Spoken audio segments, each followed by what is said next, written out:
The number one mistake comedians make. Hey, what's going on, you guys? My name is Chaim I'm a stand-up comedian, and I want to talk about the number one mistake I see comedians make, and a mistake that you can absolutely be doing right now and not even realize it. And if you don't look to remedy this, there's a good chance you can actually start to get burnt out. So I want to talk about this, and I also want to talk about a way that you can fix this. But before I get to that, guys, make sure to hit that subscribe button. Just do it already. Just do it. I mean, come on. Look at this dog and tell me you're not going to hit that subscribe button, huh? Look at this dog and tell me that he's not going to be able to get fed tonight because you're not going to subscribe, okay? So just do it already. Do it for him, okay? Anyways, guys, without further ado, let's get into it. So the number one mistake I see comedians make, and I want to be very clear, I've been guilty of this myself, to the point where only recently did I realize that I've been making this mistake, and I actually started to fix this. And what I realized is that this rejuvenation and appreciation for comedy that I've been missing for so long started to come back, and I actually started to really appreciate doing comedy again.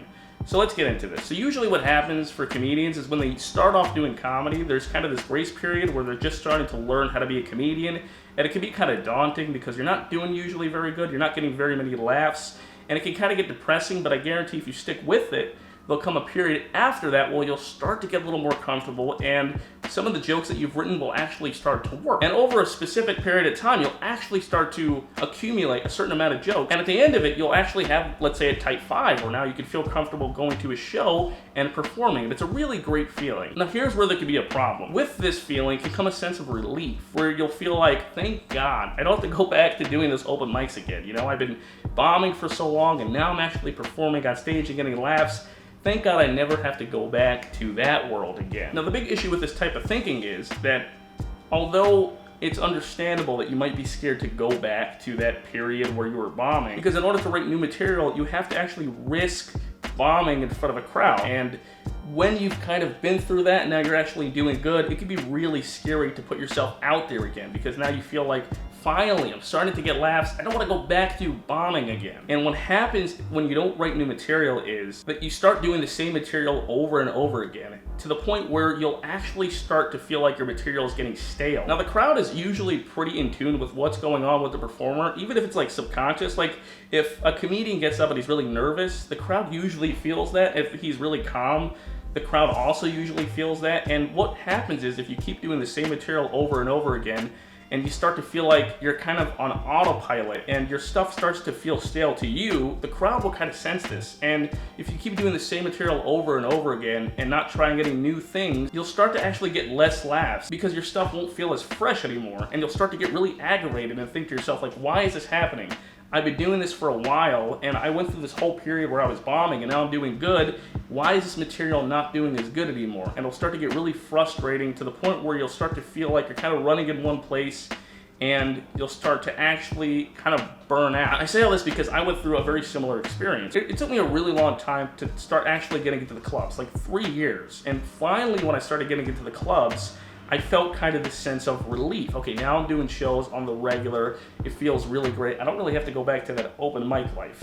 And I stopped really going to open mics and writing new material, and there came a period where I was only doing like a couple of shows a month, and even with that, I felt like it was almost a job, to the point where if I was supposed to perform and that show got canceled, I'd feel like a sense of relief. And I remember when the pandemic hit and all the clubs got shut down, I kind of felt this sense of relief. And I thought to myself, okay, well, maybe it's just because I've been doing this for so long, I need to take a break. And a couple of months ago, when some of the clubs started to open up again, and I started to go out and perform again, I felt kind of this new rejuvenation. And I thought to myself, okay, it was probably just because I had been doing it for so long, and I needed to take a break, but now I'm getting up on stage, I feel like this is all new again. It feels really good. But that only lasted for maybe a couple of weeks, and then this sense of dread that I had been feeling started to seep in again. And it was really frustrating, and I thought to myself, well, maybe I just don't love doing comedy anymore. Maybe I'll just make this into a hobby, because clearly I'm not motivated enough to get up and actually go on stage. And this was kind of my thought process until really recently, where I remember one morning I kind of got this sense to write. I just sat down and started writing out some jokes, and I really enjoyed the writing process. And I thought to myself, why don't I make this like a daily habit? And so I started to do that. Like every morning I set up a specific period of time where I would just sit and write. And it got to the point where I had a bunch of these jokes, and I actually wanted to go and test them out, see if they worked. And I started to do open mics again, and the reason for me to get up on stage, it didn't feel like it was something that I needed to do. It was something that I felt like I wanted to do because I wanted to make sure that these jokes worked and I wanted to test these things out. And that kind of breathed a new life into my appreciation for comedy. And it kind of helped me to realize what I had been missing for so long.